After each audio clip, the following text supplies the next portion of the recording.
I've been lucky enough to recover well over an ounce of gold on this particular creek in the last month using nothing more than a gold pan. But here's the thing, gold is really difficult to find on this creek. When you find it, it's fantastic. It can take days, weeks, and sometimes even months to find that really good deposit.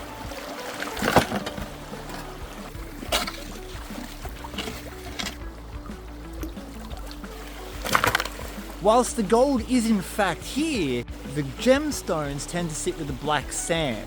And there are far more gemstones than there are gold. And one in particular, and that's garnet. Garnet's not an overly rare type of gemstone, but it's damn pretty. And I'm looking for a gemstone quality garnet that I can turn into a little bit of jewellery. To find garnets, you got to follow the same principles as gold prospecting. Wherever the heavies are dropping out is where you're going to find them. The difference is I'm tracing the black sands themselves. I'm looking for thick, dense black sand. The thicker and bigger particles of black sand are going to dictate whether or not we get a big garnet.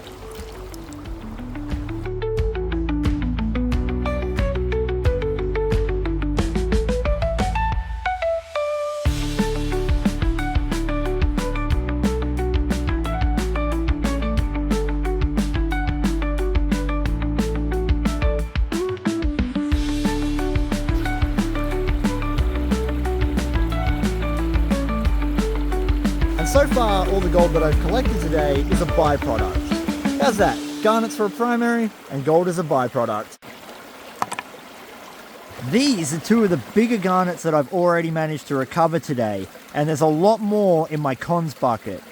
And it's come out with just a little bit of gold. There are 6 main types of garnets, all with slightly different chemical compositions. All kinds of garnets can be formed in the same place, and sometimes garnets can even be a combination of the types. Pyrope, almandine, and spessartine garnets are the red coloured garnets. In this area, we're finding almandine.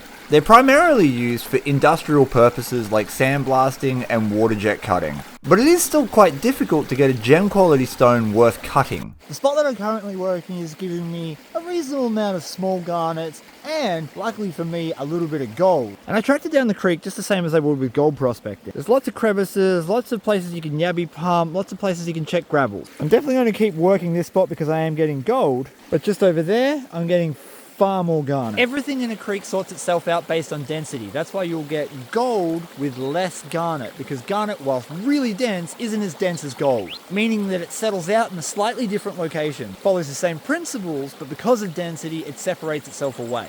So the gold settles in one place, along with a little bit of the black sand and garnet, and the other gemstones and the garnets tend to hang out together in other places. I am also using a traditional wooden pan, the Batea pan today. These pans are often used in places like Africa for not only gold mining, but also gemstone fossicking. But you could absolutely use one of them bad boys over there.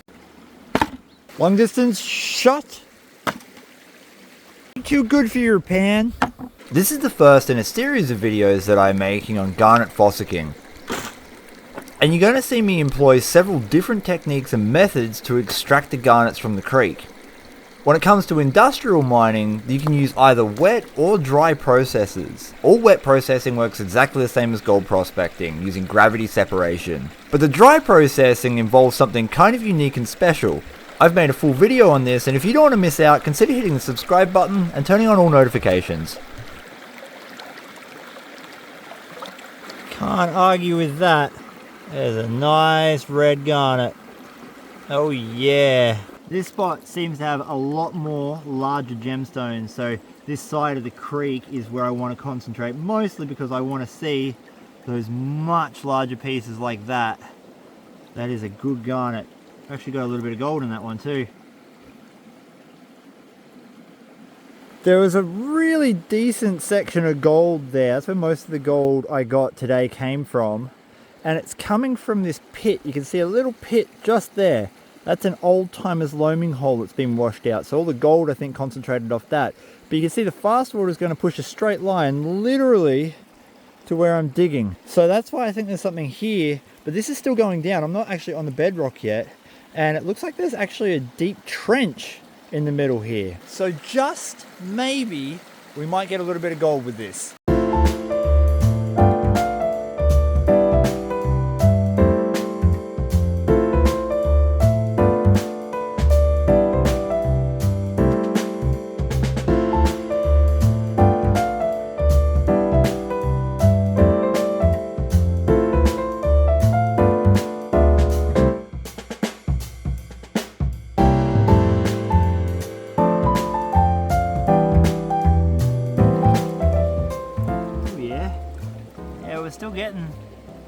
Some real nice sized bits. This is going to be fun to pick through because you never see everything. Oh, that's a big one! Don't get me wrong, I know that there are way better garnet deposits in the world, and here in Australia we have several of them, but here in Victoria, where I live, these in big gemstone quality pieces are not common. So to get something like that is super exciting for me. Using a traditional wooden pan like this is super fun. But you really don't need a fancy wooden gold pan. You can just use any old plastic one like this. So let's do one in this and see what happens. I should note that you can also use gem sieves, but because we've got gold in this area, I'm using a gold pan to try and retain the little pieces that I am getting. Nothing wants to go in its home.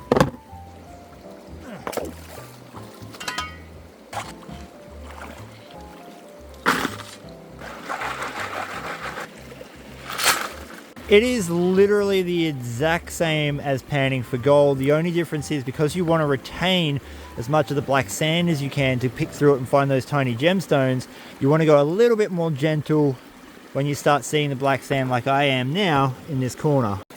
You know, there really wasn't that much black sand in this pan. Interesting. There was a little bit of gold.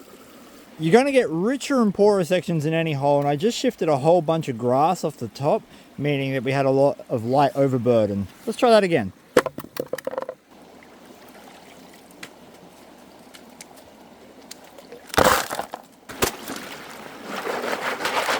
I am checking for larger ones, but don't have high hopes. It's always when you try to put something on camera that it goes to hell. It's definitely working. I've got plenty of little garnets in there, like this one here. And a decent sized one just here. I've even got several nice flakes of gold. But just maybe the Batea pan might be a little better at holding onto the heavies than these pans. That's very surprising because I was getting consistent black sand out of that hole, and now I switched to this one and I'm not.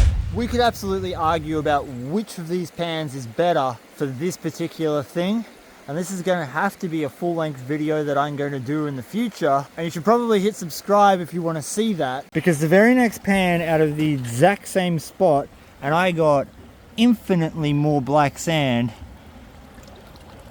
without changing a damn thing. So it could be argued that the Batea pan is a better pan. I would like to think that, but we'll have to do the test. At any rate, this is my last pan because I'm running out of time for today, so I'm expecting to see a lot more in terms of garnets than what I did out of the last couple. Check out the little bits of gold. That's the best pan of gold I've got from this particular hole so far. And just here we've got a couple of very nice garnets. Look at that. Beautiful. There is gold and garnet all through this mix. This is going to be a lot of fun to go through at home and see what we can find. This here is the gold that I managed to recover on the creek while looking for the garnets. That's not bad. It's fairly respectable, but again, I wasn't chasing the gold this day. It's a byproduct. And these were two of the garnets I saw fit to try and save from my pan before I tipped them into the bucket. We're going to see if we can find more of these. To do that, we're using two different classifiers. A past Australian that entered my life many years ago, and a commercially bought 10 mesh sieve. I want to find lots of big garnets in this one, and I'll settle for the ones that I catch in here. Everything else is going to end up in my tub.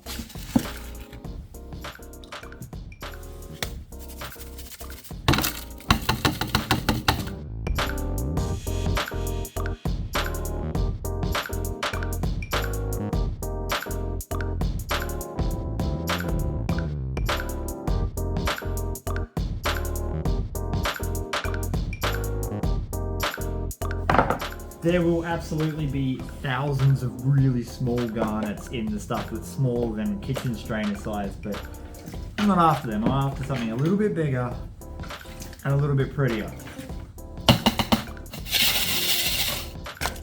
We're going to check the plus 10 mesh. This is where our really big ones for this spot are going to come out.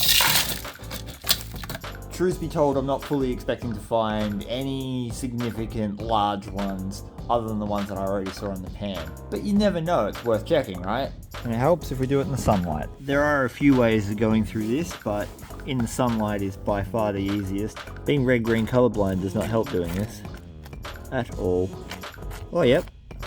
I believe I can see a good one. Yeah, it's glassy. Look at that. There we go. Have got a nice little garnet there.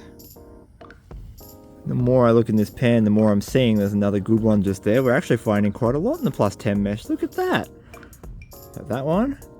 And that one. 2 more. Good sized pieces. There's another one. Little rolly one. Look at that. Wait. No, I didn't grab it. Little rolly one, Chris. Grab the right rock.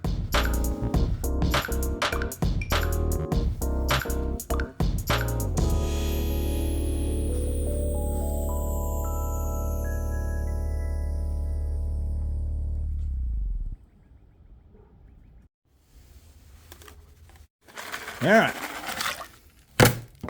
so for this lot I am going to try to wash down some of that quartz just off the top, because that is a lot of quartz and we do not need to be picking through that. Where the hell did those bigger rocks come from?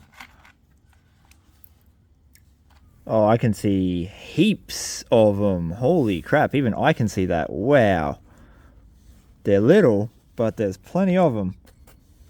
That's a real dark one. That's nice. I mean, these might be a little bit too small for me to be bothered picking some of them out, but I'll get a couple just because it'd be nice to see a kind of garnet collection at the end of this.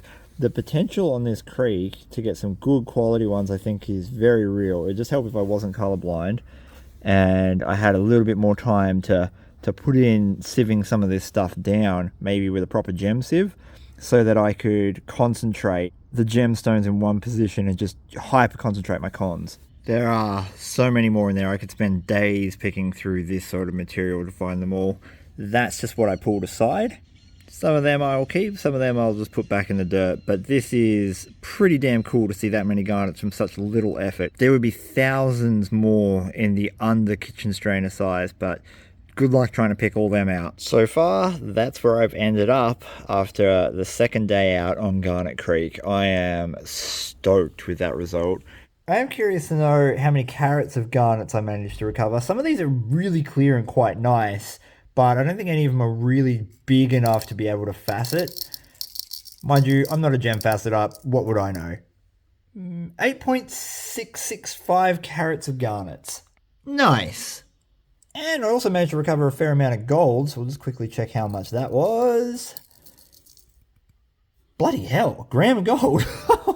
I actually didn't think we collected that much gold. That's over 120 Australian dollars worth at the time of recording.